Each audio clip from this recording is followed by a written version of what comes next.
Hello friends, इस video में हम लोग देखेंगे सीआरआर एसएलआर कैलकुलेशन के ऊपर केस स्टडीज। तो केस स्टडी शुरू करने से पहले हम लोग फ्रेंड्स इसका एक क्विक रिकैप ले लेते हैं कि सीआरआर एसएलआर कैलकुलेशन में हम लोग जो नेट डिमांड टाइम लायबिलिटी लेते हैं तो उसमें कौन कौन से कंपोनेंट जो है वो इंक्लूड होते हैं। तो डिमांड लायबिलिटीज में सेविंग्स, करंट, कोई भी overdue FD, DD, margin held against LC, BG, तो उसको हम लोग डिमांड लायबिलिटी में लेंगे। टाइम लायबिलिटी में FD, RD, re investment deposit, cash certificate, gold deposit. और other demand and time liability, अगर कोई एक्रूड इंटरेस्ट ऑन डिपॉजिट है, credit balance in suspense account है, बिल्स पेबल है, कोई अनपेड डिविडेंड है, ओवरसीज बोरोइंग है या foreign outward remit in transit, तो इसको हम लोग अदर डिमांड टाइम लायबिलिटीज में लेंगे। तो नेट डिमांड टाइम लायबिलिटीज हमारा हो जाएगा demand liabilities plus time liabilities plus other demand time liabilities. और इसमें से फ्रेंड्स हम लोग जो 15 days and above up to 1 years जो है उसको हम लोग एक्सक्लूड करेंगे फॉर सीआरआर कैलकुलेशन, और एसएलआर कैलकुलेशन में हम लोग इसको इंक्लूड करते हैं। अभी सीआरआर कैलकुलेशन में कौन कौन सी चीजें एक्सक्लूड होंगी? Paid up capital, reserves, retained profit, refinance available from RBI, NABARD and SIDBI. Excess provision अगर कोई है इनकम टैक्सेस का तो वो एक्सक्लूड होगा। डीआईसीजीसी या ईसीजीसी या कोर्ट रिसीवर के थ्रू कोई क्लेम रिसीव्ड हुआ है तो वो एक्सक्लूड किया जाएगा। Liability arising on account of utilisation of limits under bankers acceptance facility, bankers acceptance facilities में अगर कोई लायबिलिटीज है तो उसको भी हम लोग एक्सक्लूड करेंगे। Interbank term deposit, borrowing liabilities of original maturity of 15 days and above and up to 1 year, यानी कि 15 days and above up to 1 year के जो भी इंटरबैंक टर्म डिपॉजिट और टर्म बोरोइंग्स हैं उसको भी हम लोग एक्सक्लूड करेंगे। तो चलिए फ्रेंड्स हम लोग इसके ऊपर पहला केस स्टडीज देखते हैं। International Bank has following asset and liabilities in its balance sheet as on 31st March 2010. Capital 4400 crores, reserves 8600 crores, demand deposit 26000 crore, SB deposit 82000 crore, term deposit public 1,23,200 और bank 5200। Borrowing from financial institution 800 crore, NABARD refinance 600 crore, bills payable 200 crore, interest accrued 80 crore, subordinate debt 800 crore, suspense account 120 crore और total liabilities 2,52,000 crore। तो based on this information and assuming CRR to be 5%, answer the following question. What is the amount of liabilities that will not be included in NDTL for the purpose of CRR calculation? तो capital plus reserves plus term deposit from bank plus refinance from NABARD, ये चीज़ें जो हैं वो NDTL calculation के लिए exclude की जाती हैं।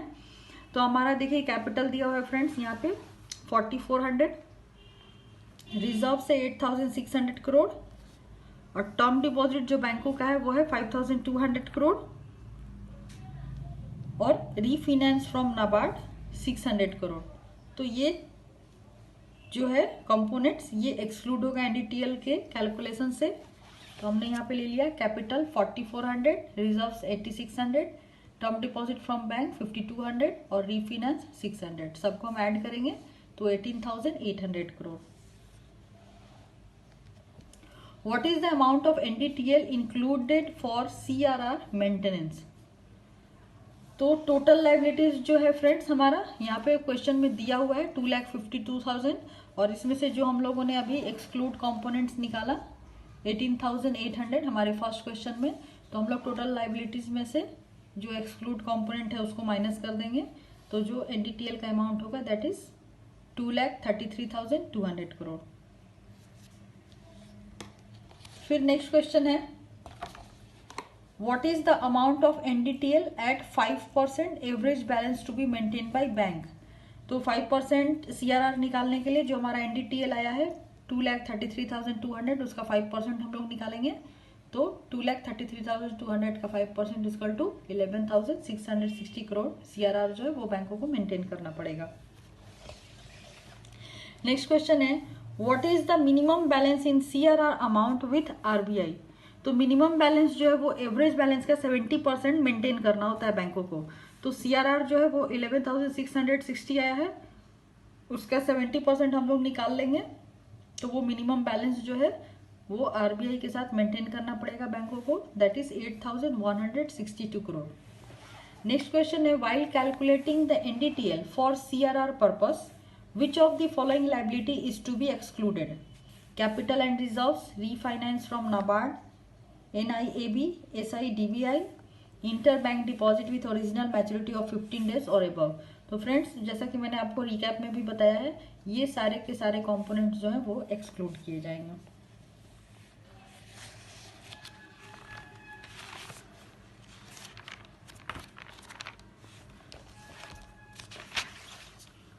हम लोग एक और केस स्टडीज देखते हैं CRR कैलकुलेशन के ऊपर। ABC bank limited has declared the following statement as on 31 March 2019। SB deposit current deposit 100 crore, SB deposit 80 crore, margin for LC 20 crore, overdue fix deposit 30 crore, foreign outward remittance in transit 30 crore, FD 150 crore, RD 80 crore, accrued interest 45 crore, capital 190 crore, credit balance in suspense account 15 crore, reserves 150 crore, profit 60 crore, refinance from SIDBI 20 crore, interbank term deposit with maturity period 6 months is 30 crore and total liability 1000 crore. तो इसके ऊपर पहला question है कि total demand deposit जो है वो निकालना है। तो फ्रेंड्स टोटल डिमांड डिपॉजिट मैंने आपको बताया current account, savings account, LC के ऊपर कोई मार्जिन और ओवरड्यू फिक्स डिपॉजिट, ये सारे जो है वो हमारे टोटल डिमांड डिपॉजिट होते हैं। और टाइम लाइबिलिटी हमारा FD प्लस RD। तो जो डिमांड डिपॉजिट में करंट अकाउंट है that is 100 crore, saving deposit 80 crore, margin 20 और ओवरड्यू 30 करोड़, यानी कि 100, 80, 230 करोड़। तो यहाँ पे 230 करोड़ हमारा टोटल डिमांड डिपॉजिट आ गया। और टाइम लाइबिलिटीज में FD और RD, FD 150 है और RD 80 करोड़ है, तो यानी कि 230 करोड़ हमारा टाइम लाइबिलिटीज आया। तो टोटल डिमांड डिपॉजिट जो है फ्रेंड्स हम दोनों को ऐड कर देंगे, तो ये हो जाएगा हमारा 230 plus 230 equal to 460।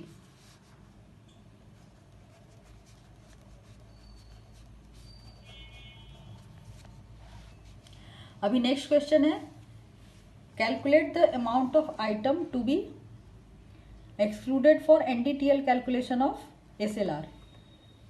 Calculate the amount of the items to be excluded for NDTL calculation. क्या क्या हम लोग एक्सक्लूड करते हैं? Capital, reserves, refinance from SIDBI, interbank finance जो कि 6 मंथ्स का होगा और कोई भी प्रॉफिट।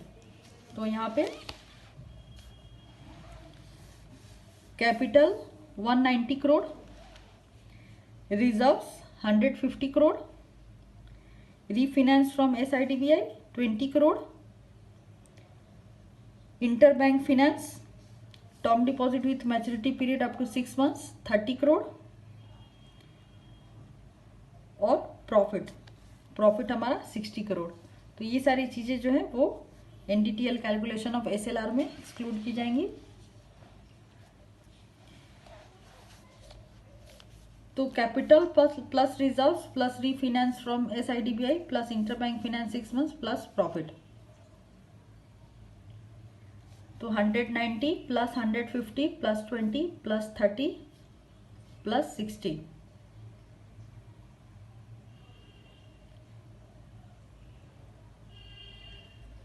तो टोटल हमारा आया 450 करोड़।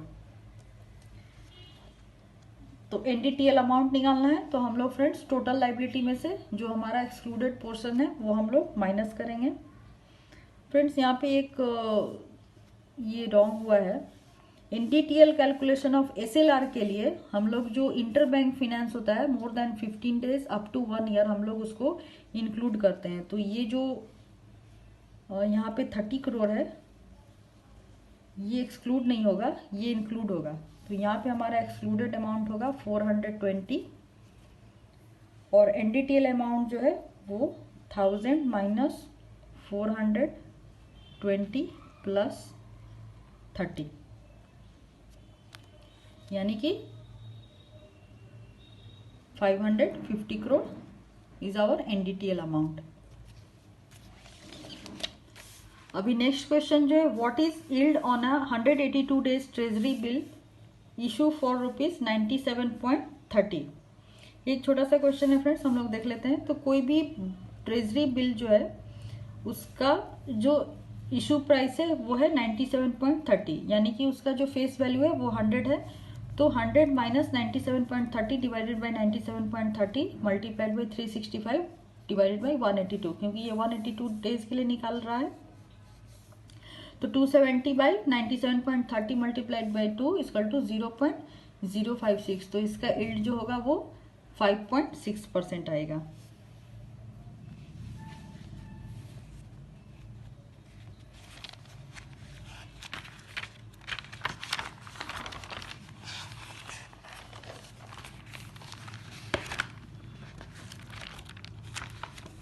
तो फ्रेंड्स इसी के साथ हमारा ये जो केस स्टडीज है यही खत्म होता है। एक और केस स्टडीज फ्रेंड्स ये भी हम लोग देख लेते हैं। ये सीआरआर कैलकुलेशन के ऊपर है। Capital 1100, reserves 2150, demand deposit 6500, SB deposit 20500, term deposit of bank 30800, borrowing from RBI nil, borrowing from other institution 200, refinance from NABARD 150, bills payable 50, interest accrued 20, subordinate debt 200, credit balance in suspense account 30 और total liability 61,700।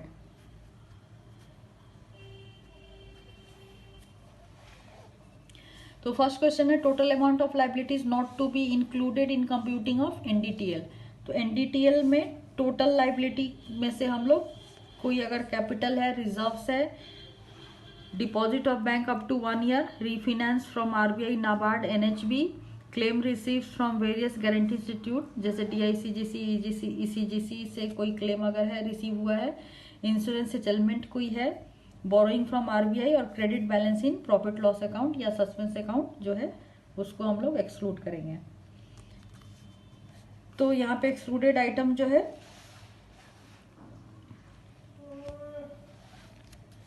Capital हम लोग लेंगे 1100, reserves 2150, उसके बाद refinance from NABARD 150, borrowing from other institution 200,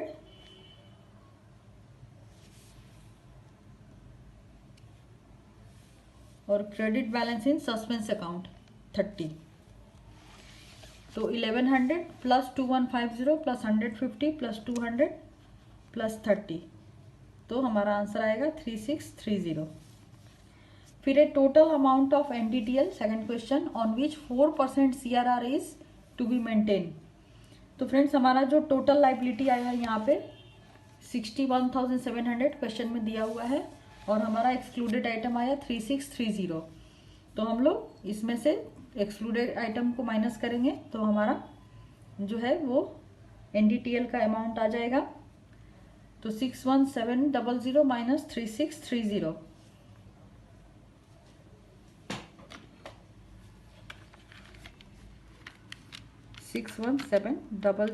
minus 3630, 58070, 58070। अब इसका 4% हम लोग निकालेंगे सीआरआर के लिए, ये हमारा नेक्स्ट क्वेश्चन है। तो 58070 का 4% हम लोग निकालेंगे। तो यहाँ पे 58070 हमने ले रखा है, इसका हम लोग 4% लेंगे 2322.80, 2322.80, ये अप्रोक्स हमारा आएगा 2323। नेक्स्ट क्वेश्चन है, on any particular day during the fortnight the cash balance with RBI should not fall below. तो मैंने पहले भी पिछले क्वेश्चन में बताया फ्रेंड्स कि CRR का मिनिमम 70% जो है वो बैंकों को मेंटेन करना होता है। तो यहाँ पे हमारा 2323 आया है अप्रॉक्स, तो उसका हम लोग 70% निकालेंगे। तो 2323 का 70% 1626.10। तो यहाँ पे पूछ रहा है फोर्टनाइटली, तो फोर्टनाइटली हम लोग 14 डेज के लिए निकालेंगे। तो हमारा 1626.10 को 14 से डिवाइड करेंगे, डिवाइडेड बाय 14, तो 116.15।